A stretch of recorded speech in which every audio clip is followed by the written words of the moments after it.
Amazing. So really happy to be here with everyone. We have two amazing guests. I have amazing partners because we've been working with PensionBee also to prepare this event. But we've had so many conversations about retirement. It's one of the, I think biggest topic, hottest topic at Vestpod, because we all a little bit worried about what's going to happen when we retire. Are we going to have enough money? Are we going to be able to live the life we want? And how do we balance priorities between today and tomorrow? So I'll just give you like a quick introduction about Vestpod and present our attendees. It's quite interactive, so make sure you open the chat box, you open your Q&A, and feel free to pop in your questions whenever you want. So welcome to Vestpod. I recognize a few like familiar names here, but if you're new to Vestpod, we're a community empowering mostly women financially. We organize courses. You maybe have read my book, You're Not Broke, you're pre-rich, or you listen to our podcast, The Wallet. We also host events, and it's all about giving you the tools and the confidence to do more with your finances, from repaying debt to investing, saving, and of course, pension is a really important one. And when we think about pension, we are living longer. There's a really big pension gap between men and women. If we look at different statistics, that could be as high as like 40%. We are living longer, women are living longer, and the state pension doesn't offer you much of a safety net, so you actually need to save for yourself. It's quite a big responsibility, but we also want this flexible life. Women are still the primary carers for their families, for older parents. So how do we manage and make sure we have enough for the long term? So let me pop like a quick poll on your screen, and please answer it. I'm going to launch the first one. There's 3 questions for you. I hope you can see it on your screen. So first question is, have you started saving for retirement? We have a second question. Do you know how much money you will need in retirement? And please answer honestly these questions. And finally, how do you picture your retirement? And while you answer these questions, I leave you a few minutes. I'd love to welcome our 2 brilliant panelists and guests today. So I'm going to ask them to introduce themselves, but we have Becky O'Connor, Director, VP Public Affairs at our partner PensionBee, and Emma Maslin, money coach and founder of the Money Whisperer. So I've worked with both of them. I've met them. We've done a lot of stuff together. But yeah, maybe Becky, if you can say a few words about what you do and why you're here today. Yeah, sure. So I'm Director of Public Affairs at PensionBee. I've been here nearly a year. Before that, I was head of pensions for an investment platform. And before that, I worked for a big mutual insurance provider, which was a provider of pensions. So I've been in this space for quite a long time, which is funny because I never saw myself in pensions. But I talk about pensions a lot. My role is really educating people of all ages, men and women, at different life phases, about what they might want to think about, whether that's increasing contributions or helping them with their state pension quandaries. I also write a column for the Telegraph, which is the Pensions Doctor column, and I write a column for the iPaper too on these topics. So it's a really interesting area to work in. It's not something people want to think about, but I like to think I help them enjoy thinking about it a little bit more. Thank you. And I think that's going to be really the topic today, is try to have an empowering conversation about pension, because it can be quite depressing. So I know, both of you have, quite inspiring and uplifting things to say about pension. Thanks, Becky. Emma, welcome. If you want to say a few words about what you do. Thanks for having me, Emily. So my name's Emma Maslin. I am a money coach, which means I help people with their relationship with money, really. And I've got a real special interest in the whole psychology and neuroscience behind why we behave in the way that we do around money and that relationship that we have with money. And I think that we're going to bring some of that into today's conversation, because if it was just as easy as we all know we need to save for our later life, we'd all be doing it, and we're not. And that piece I think is really, really interesting. So I'm going to be bringing a bit of personal experience and neuroscience and psychology into today as well. Fantastic. Thank you. Thanks, Emma, and welcome. Let me share the results because I think that's going to be quite interesting. Can you see them on your screen? Yeah, so the first question, have you started saving for retirement? Yes, 79% of you, 13% of it started, and 8% are not sure where to begin. Do you know how much money you will need in retirement? Yes, 10%, no, 63%, and I have a rough idea, 27%. And finally, how do you picture your retirement? So here the top answers are traveling and exploring new places, spending more money with family and loved ones, enjoying a relaxed and leisurely lifestyle, and also some volunteering, hobbies. So a lot of like amazing things. Continuing to work is maybe the less popular option, but we'll also talk about that today during the webinar. So thank you so much for answering these 3 questions. I leave the poll for a few seconds, and then I'll close. A quick disclaimer, we are not here to give you financial advice. We're again really happy about how do you work with a financial advisor. And remember, when investing, your capital is at risk. Investments can go down as well as up, and you may get back less money than you invest. But don't worry, I think we can also talk about risk today, and why risk is also sometimes an opportunity. So in today's webinar, 3 parts. First, we're going to talk about the mental block when it comes to investing for the future. Then we're going to talk about how do we shift the narrative around aging. And finally, very practical tips, get started planning for retirement. And we'll leave like 10, 15 minutes for questions at the end. So anytime you have a question, please feel free to put it in the chat box. So let's get started. Emma, maybe I'll start with you. And I'd love to know, when people feel, disconnected from the individuals they'll be in the future. I mean, I don't know what Emilie in like 20, 30, 40 years is going to do, or more, who knows? And as a result, maybe sometimes discount what would later benefit them. How can we become more friendly with our future self? It's tough, isn't it? Like, we don't know who we're going to be and what our life's going to be like in the future, but it's really important that we do have that connection. So this is where some of the psychology comes in, right? Because we have to find a connection with our future self. Now, how can we do that? It's not as easy as click your fingers. However, there are some quite cool tools that we can use. Now, I know that Emilie, in the advertising for this session, had a lovely picture of Emilie aged 60 something, I'd say, a digitally altered photo. Now, that's a really, really good way of shifting our brain into this place where we can kind of start to get that connection with who we are as an elderly person. If I were to look at a picture of myself in my 70s, I feel a bit of a sense of, oh, I kind of want to give her a hug and make sure she's okay. And that's shifting into that part of the brain where we go, right, I do actually need to start thinking about that person. And what do I need to do now to make sure that she's okay? So that's a really good starting point. A visual picture of yourself when you're older kickstarts that bit of your brain, right? And Becky's laughing, but it really works. Some of these tips I'm going to give. Now, another one is writing a letter to yourself. So thinking about what it is, some of those things, some of those dreams that you have. What goals do you have for yourself? You've just answered some of those in the poll. What are the things that you think about that you'll like to be doing when you're retired? Write yourself a letter, give yourself permission to be doing those things. And in doing so, again, we're tuning into that part of the brain that's giving us connection to our future self.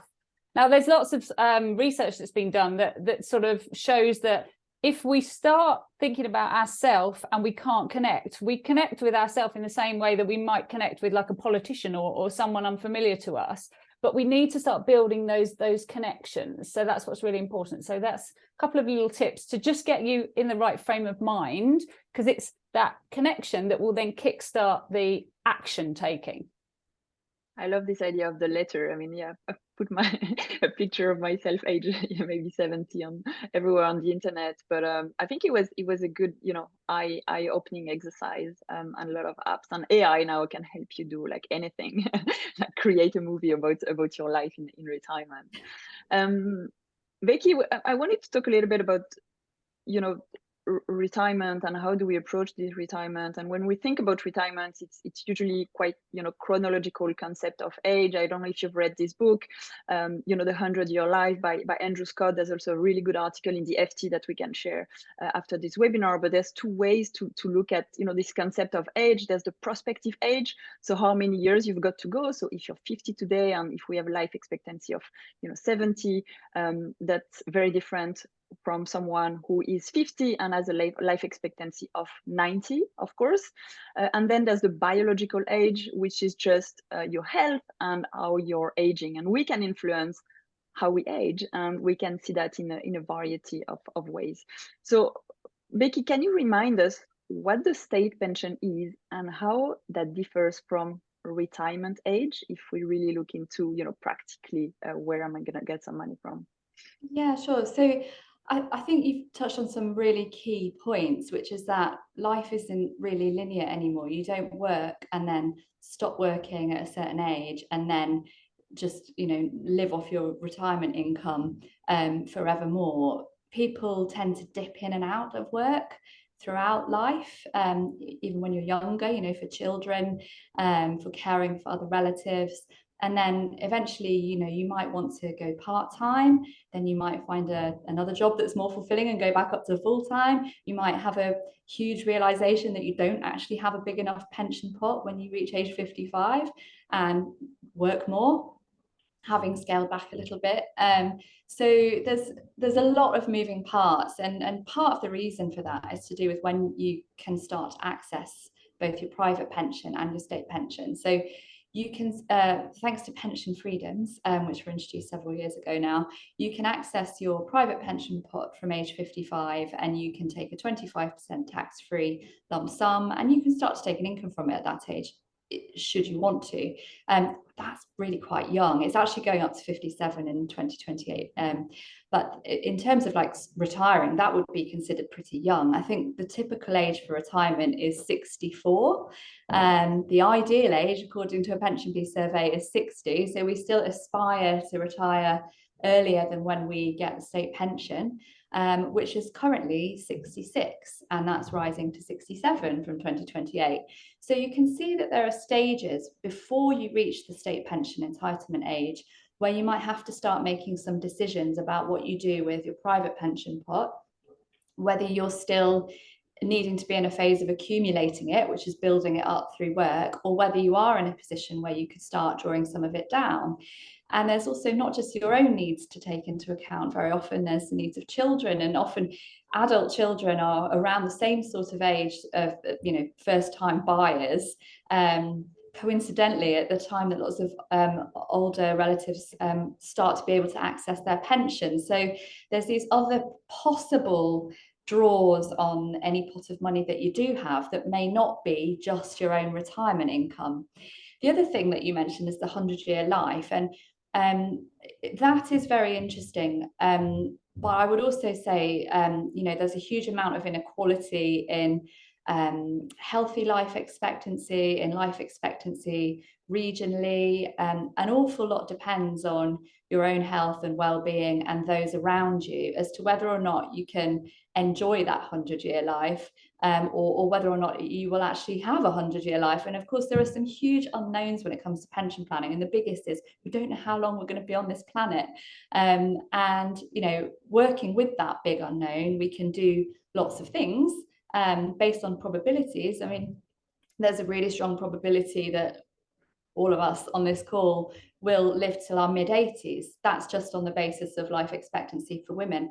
There's a very strong probability that we'll outlive our male partners too, unfortunately, because men tend to die earlier. So these are the really hard, horrible, cold math statistics behind some of the things that you will come into your own planning for your own retirement. Yeah, this planning is not easy, and this is really what we're going to try to think about today. And Emma, if I go back to you, and one thing we were discussing preparing this call is how can we actually start thinking about what makes a good life in retirement. Becky, you talked about this sort of time frame we may have in our mind where we may think we're doing different things, work, no work, family, helping children. But is it to make our life better? Is it to make our life longer? What are some of the key considerations we need to consider? Because I feel it's a very personal topic. One of my favorite sayings is personal finance is personal. It's that personal bit is so key here. So I think there's a lot of shoulds that come into a lot of our decision making, but this is something that we really need to consider as a unique thing for us, but that is really tricky. Again, when it's so far away, it's really difficult for a lot of people to envisage what is it, the retirement that you see your parents enjoying, that your grandparents enjoy, might be totally different. We live in a very different world now. There is some really great research that's been done and a paper that's been written by the Pensions and Lifetime Savings Association. And I think it provides such a great tool to enable people to start engaging with, well, what does my retirement look like? So, if you think about some of the things that might encompass a retirement, there might be material things that you want in there. There might also be experiences, so hobbies and holidays and things like that. And the retirement living standards that they have created piece together some of these building blocks to make up 3 different categories of style of retirement. So a minimum retirement, a moderate, and a comfortable. And I think they just give a really nice way to start thinking about, well, would I be happy with only going on holiday in the UK once a year for a week? And that's what's included in that minimum basket. Or actually, do I envisage a retirement where I'm able to go to Europe for 3 weeks annually? And if so, then I need to be thinking about that comfortable retirement. And then there are some numbers that are attached to each of those 3 pots. So to live a comfortable retirement for a couple, you would need an annual income of almost £55,000. Now, within that, there are, upgrades to your car regularly, home improvements, being able to go and eat out, versus the minimum lifestyle pot, which for a couple would be just under £20,000. So I think it's a really nice way to start thinking about what are some of those building blocks, and that is really tricky when you're young, especially, I'm 42 and I still find it difficult to connect with that period of my life because I don't know what my interests might be at that point. But I do know that traveling, and actually I jotted down some of the poll results. So 78% of you want to be able to travel, right? That's a really key thing for a lot of people. So if that's true for you, you need to be thinking, well, where does that position me in some of these lifestyle pots? And by and large, it's in the bigger end, the end that needs a bigger pot. Thanks, Emma. And we'll come back to this report. And I see Lynn has actually been sharing it on the chat box. It's really interesting to look at having a benchmark, because for me, when I started thinking about retirement, you have all these numbers up in the air. I mean, I've used the PensionBee calculator is actually really helpful, but trying to think first of, how much money do I need in retirement, and try to work backwards in how much money do I actually need in my pot. And this is based on, the lifestyle I want to have. Becky, now, do you think we'll see the retire? I mean, you talked about the retirement, or the pension age actually rising. Do you think we'll see the retirement age increase? And how will you know how you feel by the time you're older? So I'm thinking, health, skills, employment opportunities. Yeah, so unfortunately, I do think we are going to see further rises in the state pension entitlement age. And with that will come a rise in the age at which you can first access your private pension pot, because they're meant to be linked together. So if the state pension entitlement age rises to 68, 69, 70, then the minimum access age will also go up too. So it's worth bearing in mind that the goalposts may move as you move through working life. And again, that's something that you can't really control, but you can be aware of, and that you may have to work a little longer, unless you've actually built up a big enough pot by the time you reach your late 50s, early 60s, to not be dependent on receiving the state pension in order to be able to give up work, which is really the dream. I think we used to hear a lot more about people retiring early, and that dream seems a little further away, but with some careful planning early enough on it, you can still do it. The state pension, by the way, at the moment, the full state pension that you get if you have 35 qualifying years is more than £10,000, and it's going up to more than £11,000, most probably next year. and that's in today's money. The idea is that the state pension will continue to rise, at least in line with inflation, but you may have seen some news stories lately that the government might be thinking about adjusting that because it's so costly.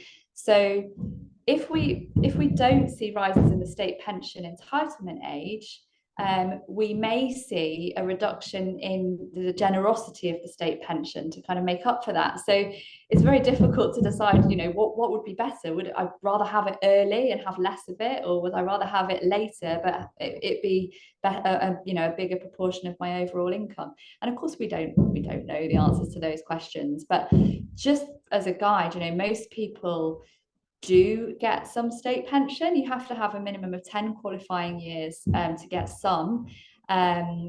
Women, unfortunately, because they do take time out of work, often to care, tend to be the ones who have fewer qualifying years, but you can buy extra years, and often that's worth doing because it can make a huge difference to your retirement income.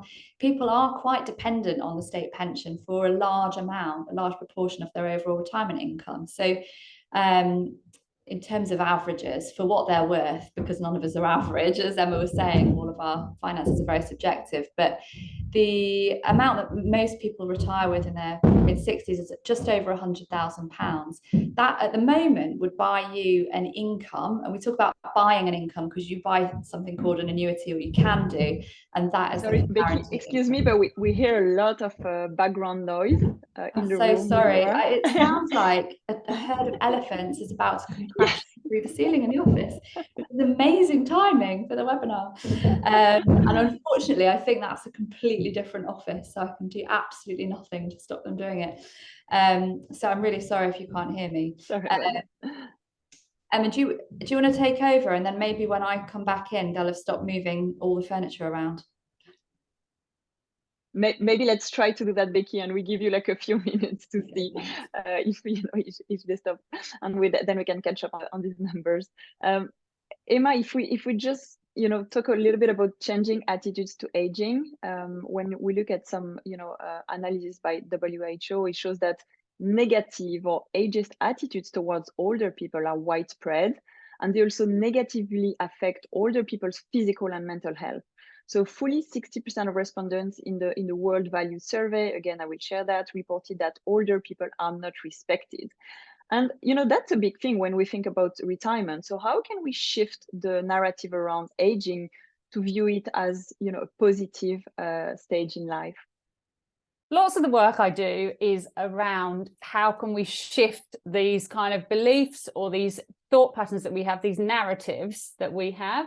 Now, when it comes to aging, you have to start with yourself, right? And the way that you talk to yourself.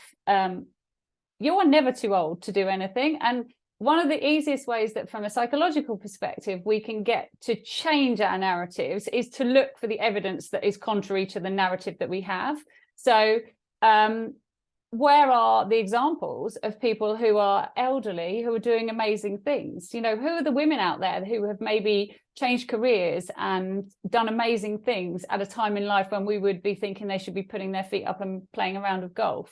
I did a bit of research for this, and I got down a bit of a rabbit hole, but there were some really interesting people that have done amazing things in older life.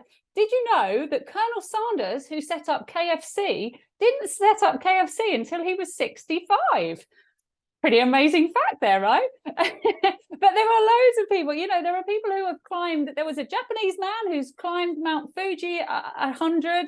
I'm 42. I'm already thinking there's no way I could climb a mountain. I couldn't go on an Everest trip or anything. I'm getting too old. That's all in your head. You are never too old. So from the perspective of challenging these ageist thoughts, we have to start with ourselves. Speak positively to yourself. And one thing I always say to all my clients and my children is, if you wouldn't say it to your best friend, don't say it to yourself. So be kind in the way that you think, and look for that evidence of people around you who are doing things contrary to that narrative, which, by the way, is culturally ingrained. We have to start changing the narrative, and we've all got a collective responsibility to do that. Thanks, Emma. And I love that. And we all have, I think, big plans for the future. I see Charlene saying, I plan to be an absolute badass in my 70s and 80s. I love that. Becky, how are you in your studio? I think it's okay, but I don't want to speak too soon. They'll probably start drilling. Let's try. In a minute. That's okay. I mean, I love Charlene's comment. Yeah, I plan to be badass as well. And I am like surrounded suddenly by women who are like complete role models to me in that age group. And I just think that there's a certain point where you just stop caring what people think and you just live the life the way you want to. And I think there's a freedom that comes with age, which I'm looking forward to. Hopefully I've got enough money to do that. Do you want me to pick up any question in particular, Emilie? Yeah, I see a few questions around attitudes towards work and retirement, and I've seen this accelerated by, with the COVID pandemic, and now 2 in 5 54 to 64-year-old plan to move into semi-retirement before reaching state pension age. I see that's also a question. So can you talk a little bit about the idea of continuing work through retirement and how we can plan for it? And I saw a few questions, practical questions. I will write them down, and maybe when we talk about practical tips at the end, we can come back to the other numbers. Yeah, great. I mean, one of the problems is, workplaces not necessarily being set up or catering very well to people who are older and may have to, work flexibly and work part-time because they're looking after others. Could be grandchildren, could be partners. There's multiple reasons as you get older why you would need a little bit more give from an employer. And there is a big debate currently taking place around, what does an older person-friendly workforce look like, because it's recognised that people in their late 50s and early 60s dropped out of the workforce during the pandemic and they didn't come back, and they're to blame for all of the economic woes that the country is currently facing, if you believe some politicians. But clearly we do need to see some changes in the workplace, and we need to see more flexible employment patterns being made available. The good thing, I suppose, is that now with sort of more jobs that are available working from home, remote working, there are things that you can do that would fit in with a caring schedule a bit more easily, perhaps. And in terms of, finding that balance, you do need to look at the numbers. So if you're able to start accessing your pension already, but you recognise that you probably still need to work as well, look at some forecasts, and there are calculators available online for how long your pot is likely to last, given a kind of reasonable expectation of investment growth, a reasonable expectation of what you would need to take out of it. And then look at those PLSA retirement living standards guides for how much income you think you would need or could realistically expect from your pot plus any state pension when that comes, to sort of work out what the gap is and therefore what you would need to earn. And it might be that you can stop working in your current job and do something completely different that you'd been planning to do maybe at some point in your life. It's maybe it's not going to earn the mega bucks, but will give you a sense of satisfaction and enough to tide you over for that period in your life where you just need a bit before you get to the state pension entitlement age, to keep you at the living standard that you would like to be kept at. And the other thing that I think is worth touching on that we haven't talked about yet is housing costs, because mortgage terms are getting longer, more people are renting for longer. There's this term perma-renters now, where you kind of get stuck in rental accommodation and end up reaching your retirement years and still facing mortgage repayments or rental bills. And that is going to be a problem for more and more of us, sadly. And that does also change the dynamic, and it means often that you have to work for longer, and that you certainly would need to, if you want to retire, build up a much bigger pot so that you can still cover those outgoings for as long as you have them. So it's just another thing to bear in mind, depending on your housing situation and how you see that playing out over the years. And at PensionBee, you actually also, I mean, on this topic of, what do we do in retirement? You published the carers pension gap report, rethinking the causes of pension inequality, and found someone who needs to provide unpaid care at all 5 key life events. So we're thinking caring for children, parents, a partner, grandparents, and grandchildren could see their pension pot be worth almost £30,000 less at retirement. And I think we're all experiencing some of that and caring for someone in some way. How do we approach this topic?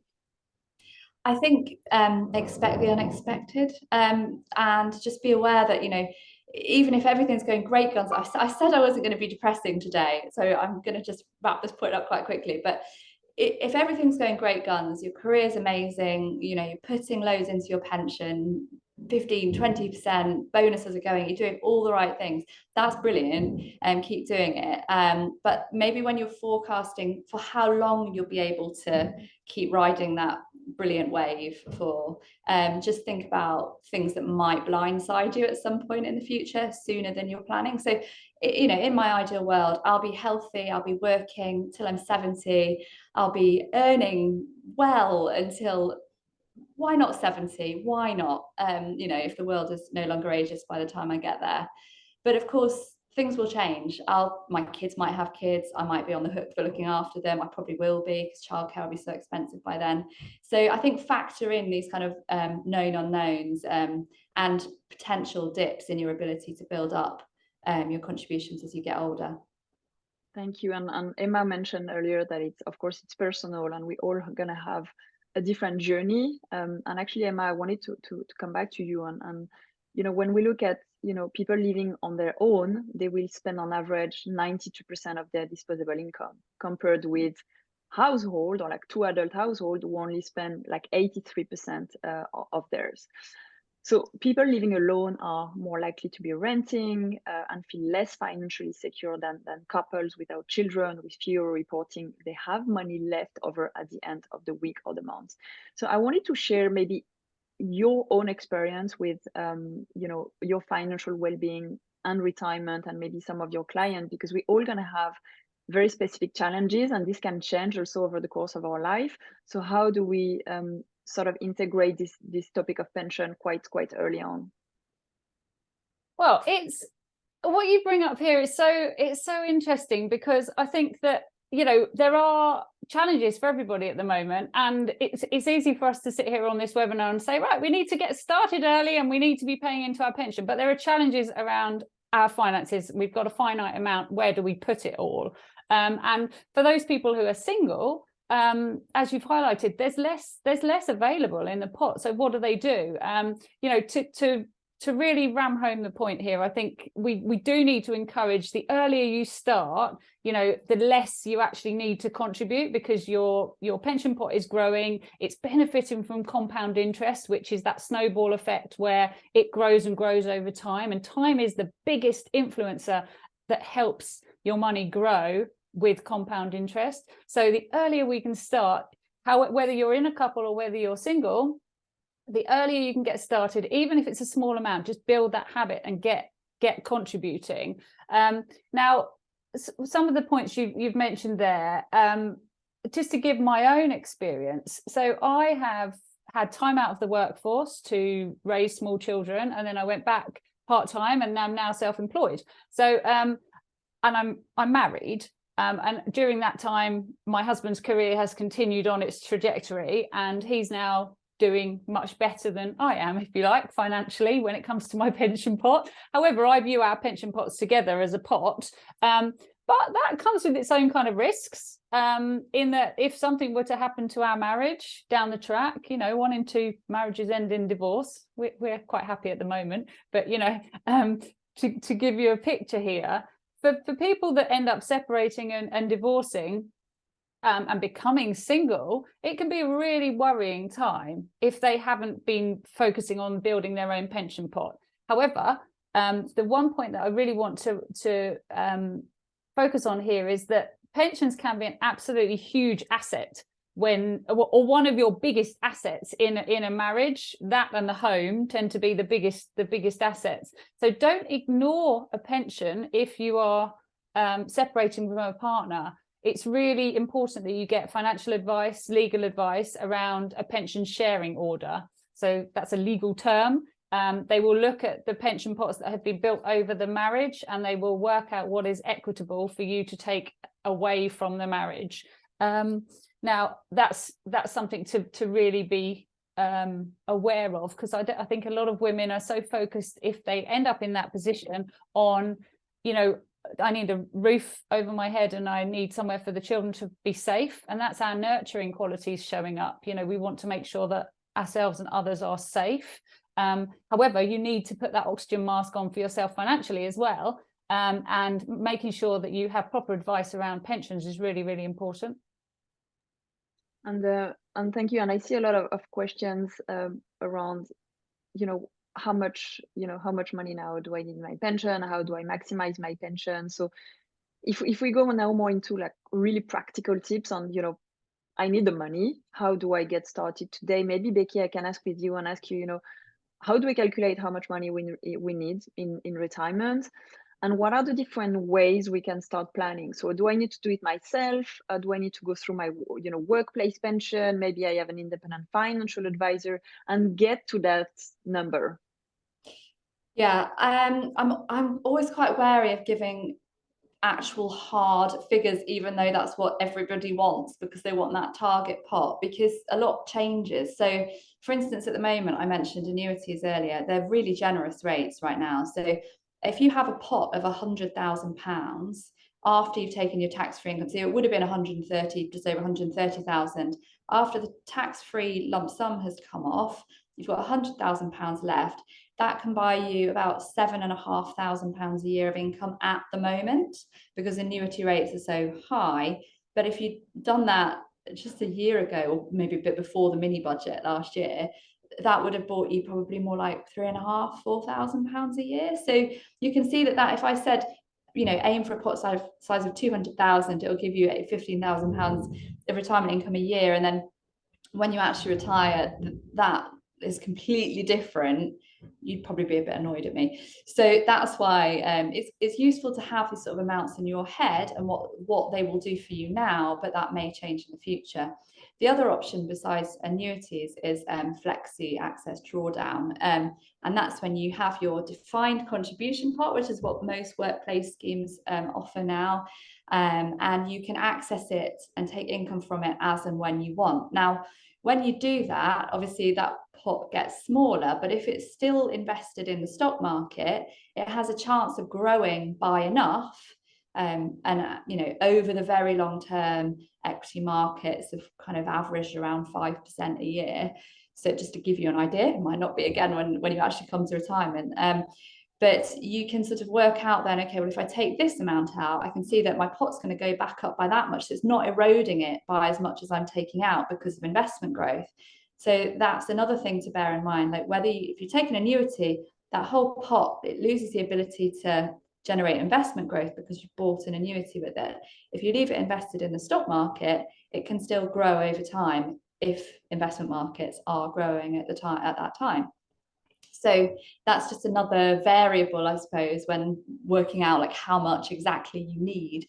At the moment, looking at those PLSA retirement living standards and the various amounts for basic, moderate and comfortable, I mean, you know, this is like so incredibly generalized, but you'd be kind of looking at slightly less than 100,000, then around 250,000, then around 400,000 for a single person.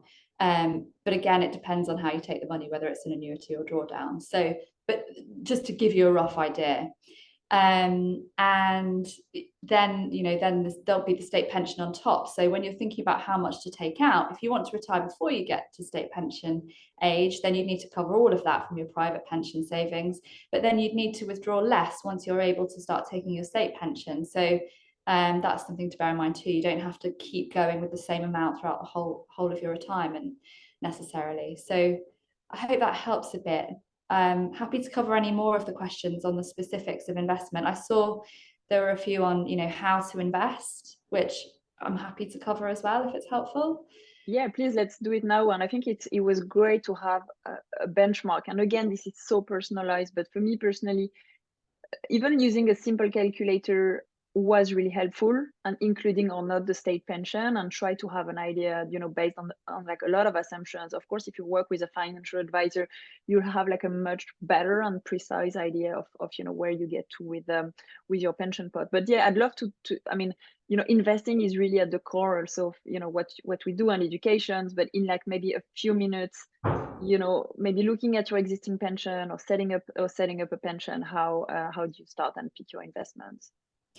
So if you've got a workplace pension available to you, then have a look at what is actually available, because it does vary. So there's the minimum auto-enrollment contribution, which is 8%, and 3% minimum comes from your employer with that, which is decent. So I mean, you definitely take advantage of that if you can, and you're opted into it anyway. So just stay in it.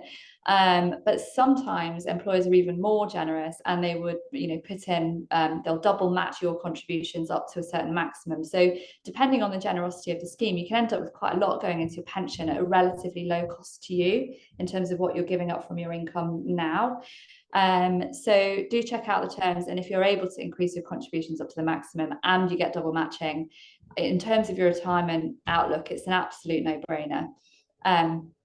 Then if you are self-employed or no longer working, but you have some income, you can start a personal pension.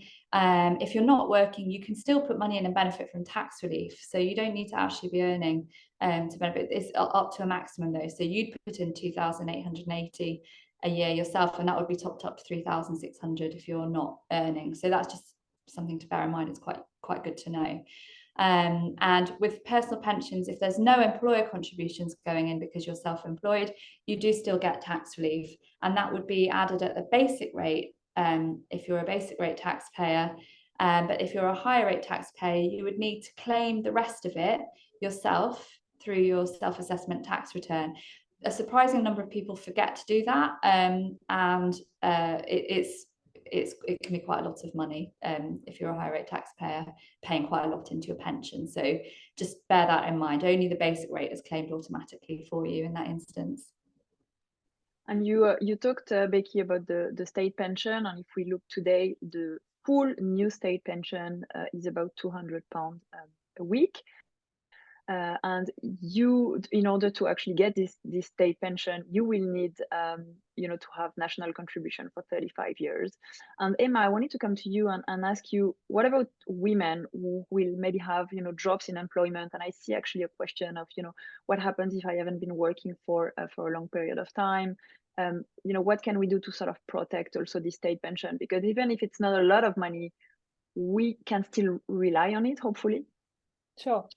So the first thing to do is really go and check how many qualifying years you have already. And the younger you are, I will tell you, it's a little bit depressing when you do this. I remember the first time I checked, I had 10 years out of 35, and it was a bit of a, oh my goodness moment. But you go on to, if you've got a government gateway account, if you've ever had to file a self-assessment, you go in through the government gateway and it will provide you with a statement of how many qualifying years you have. If you haven't got one, you can apply to get a government gateway account to check your report.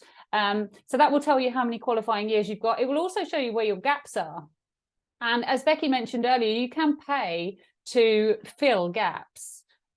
So on your statement, it will show you how much it would cost to make up that year to a full qualifying year, and whether or not you can, because you can only go back a certain number of years to do that.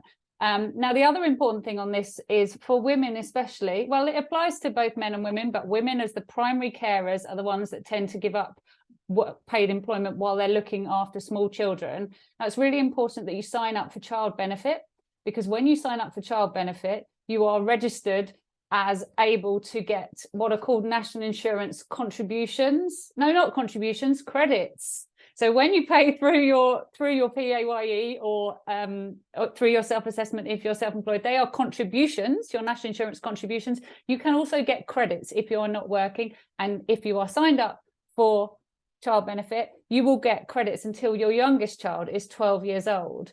So if you have a significant period out of the workforce, it's really, really important that you do this. I didn't do this. I made the mistake, and they've actually changed the rules after all of our campaigning, which is great. But for a long time, I believed that I was going to be about £20,000 less, can't think of the word, less wealthy. I was going to receive £20,000 less in my state pension because I was missing 5 years of state pension credits. Now, that's not the case now.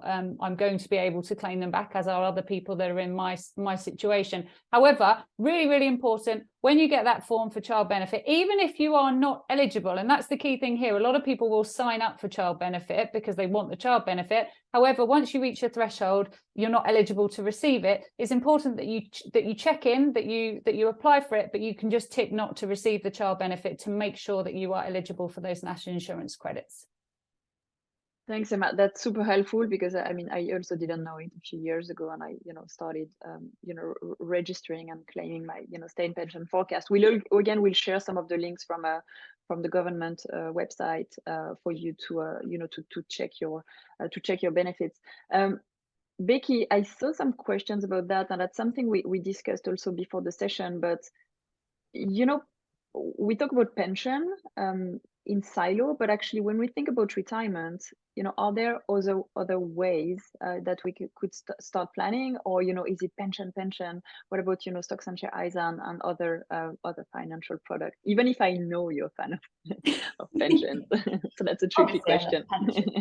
Well, I mean, ISAs are a really useful part in the mix, to be honest, and that's because of tax and the different tax treatment between pensions and ISAs. So with a pension, you build it up free of tax. You get tax relief on your contributions, which is fantastic, and then investment growth on top, and that helps it build over the many years that you're hopefully working for. But then when you come to draw your pension, the income that you take from it, apart from that 25% tax-free, is taxable. So whatever you get from the state pension is too. So the state pension plus your private pension is very often going to take you over the personal income tax threshold, which is £12,570 a year at the moment. So anything below that, you don't get income, you don't pay income tax on. Anything above it, you do, even when you're retired and old and grey. So that, that withstanding, because of the tax relief on the way in, pensions are still very, very tax efficient. However, with ISAs, you pay into an ISA after you've already paid income tax on the money that you've earned. So you've earned it, it's gone into your pay packet, into your bank account, into your stocks and shares ISAs, already taxed. Great. It's going to grow, hopefully, because you're investing it in a stocks and shares ISA. When you want to access that money, and by the way, with an ISA, it can be at any point. You don't have to wait till you're 55 or 57. You can access it tomorrow if you want to. You can therefore retire early if you've got money in an ISA, and that money that you take out of an ISA is tax-free. So you've already paid tax on it, but when you take it out, it's tax-free. And because of the different tax treatment, if you are trying to, obviously we all want our finances to be tax efficient in an ideal world, but having a combination of the two can help you manage your tax bills, particularly when you're in that life stage of maybe you're still working, but you're still able to take some money from your pension because you're over 55, and you've got some money in an ISA. You may be starting to think about gifting for inheritance purposes, and therefore you'd be thinking about, like, how can I gift inheritance tax-free to my children who want a house deposit, who want wedding money, who want, whatever it is. So at that point, having a few different pots to draw upon to minimize your tax bill is quite handy. So I would never rubbish an ISA, even though I love pensions. And then, of course, we also have buy-to-let, which has been very popular over recent decades in the UK as a way to provide income in retirement, because people pay rent and that goes straight into your bank account. And if you don't have a mortgage on that buy-to-let property, you will pay tax on it, but you won't have a mortgage or interest rates to worry about. So the thing with buy-to-let is it has the dynamics of how good it is in terms of an investment for retirement have changed dramatically over recent years. The tax treatment is less favourable now. If you're buying with a mortgage, obviously the mortgage interest rates have gone up, and so it's just a lot more complicated. So although that has been traditionally very popular, and there'll be lots of people in the older generation who've done very well out of it, I think kid gloves is quite sensible at the moment with buy-to-let. Thanks, Becky. And yeah, do you have anything to add? Anything else to add on the other options for retirement income? Can I just jump in?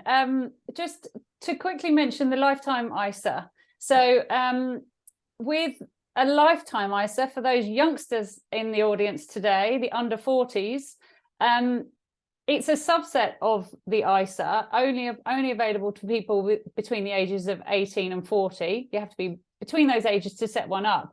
But it's a kind of a strange product because you can also use it to buy a house. But if you're thinking about retirement, it's a nice way to save money in the same way that a pension keeps your money locked away for that future you. A lifetime ISA also does until you're 60.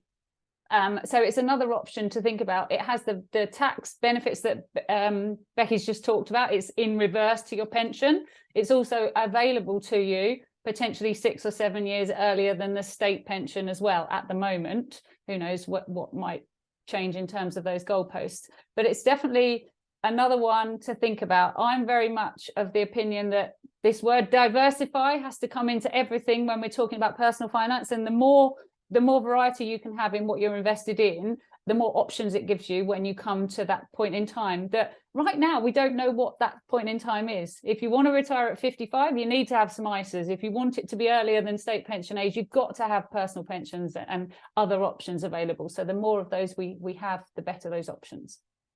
Yeah, and I guess these options will also align with different goals that you may have in life, depending on when you need the money, what you're going to do with this money, and have different products. Becky, maybe that's a question for you. What are the potential risks and challenges that retirees may face, and how can we prepare for them? Because I guess there's so much planning we can do. So what could happen? It's probably a good idea to start with what happened recently in investment markets in 2022. The stock market took a knock. Clearly, we had the Liz Truss's mini budget at the end of last year, which caused a number of different events in the gilt market, which then affected pension pots and performance. And that, I think, is one risk which, I mean, some people worry about maybe too much because they've still got a long time until they actually need that money. If you're several years away from retirement, then if the performance of your pension suffers, it doesn't necessarily matter yet because you aren't crystallizing any losses. You've still got years to hopefully enjoy investment growth going forward. It is a risk if you're about to draw on your pension and markets have taken a sudden tumble and you're literally about to take that money out. And that did happen in 2022 to some people. Lots of people actually chose to just delay taking their pension.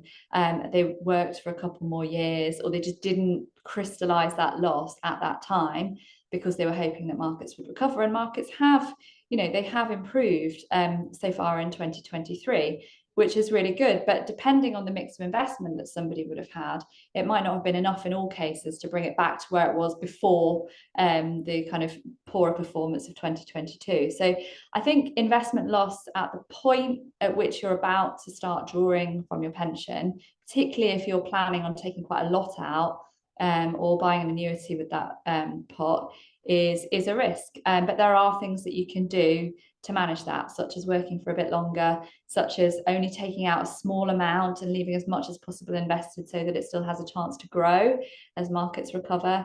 And of course, if you feel like this is too much for you, then a financial advisor is a very good idea, because there's an awful lot of moving parts when you think about how many pensions all of us have from over the years of work and different jobs and so on, the different investment mixes within each of those pensions, sometimes the different ways those pensions are working, because you might have an old public sector pension, which would be defined benefit, in which case what's happening in investment markets doesn't make any difference at all to that pension because it's funded through government funding. So a lot depends on the type of pensions that you have. I think other risks would be taking too much too soon from a pension when you're first able to access it. It's actually not borne out as too much of a problem, this, because I think when pension freedoms first came in, there was a lot of concern that it would go to people's heads and the famous phrase is they'd go out and buy Lamborghinis with their money. Well, that hasn't happened. If anything, people exhibited an abundance of caution And instead of taking money out, they were so worried about touching that pot that they leave it and they take out tiny amounts, and they live, in penury because they just don't want anything to happen to that money. So I mean, obviously it's there for you to live on in retirement as well. So there's a balance between that, being cautious, but also it's there for you. And with careful planning, it can last your whole retirement. So there is also risk in being too cautious, ironically. And there was a risk that people keep too much of their money in savings. And I think that is, there's still a risk there, even though interest rates have improved dramatically. If you are putting some of your money in cash savings, really that's a sort of short-term place for money, as a kind of holding spot, if you like, before you want to use it for something, maybe for 3 to 5 years.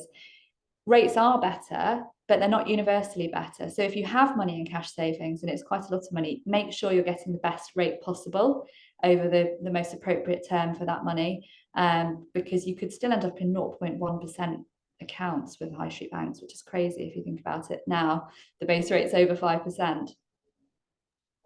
Thank you so much, Becky. Emma, we have a few more minutes. I know there's a few outstanding questions. What I suggest is I'm going to write these questions, and when we write up our summary for the event, we're going to include some answers around, I think, consolidation. When you're an expat, should you save into a pension? I see some of these questions that we'll address afterwards. I'd love both of you to give me like a final tip, something or main takeaway that people can start working on. Emma, if you want to start. Oh, I'm really passionate about banging home this message that the earlier we start, the less we have to do. So if you are a parent, talk to your children about it. Let's start normalizing pension saving right from the get-go, so that our next generation and the people around us make it a normal practice, that we choose to increase our pension, we choose to get more money in, so that we don't have this ourselves in a position in later life where it becomes something that we have to be stressed about. Thanks, talk. Emma. It would have made such a big difference. So yeah, hopefully we can empower the next generation. Thanks a lot. Becky? I think take stock of what you've already got, because there's, I mean, for myself, for my sins, I'm not 100% exactly what's in my pension at the moment, because I haven't looked for a few months. So you have to know what your starting place is, and what your gap is, and then you can work back from there.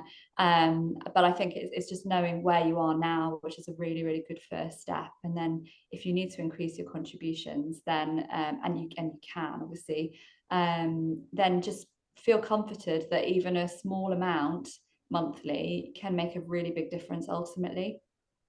And if you have more than one pension, consolidating them into one place is a great way to be able to have that visibility as well. When you've got one pot, it's much easier to play around with calculators and to understand your fees and to see what actions you need to take to get to that final place as well. So consolidation probably would be my second, if I'm allowed another one. Emilie?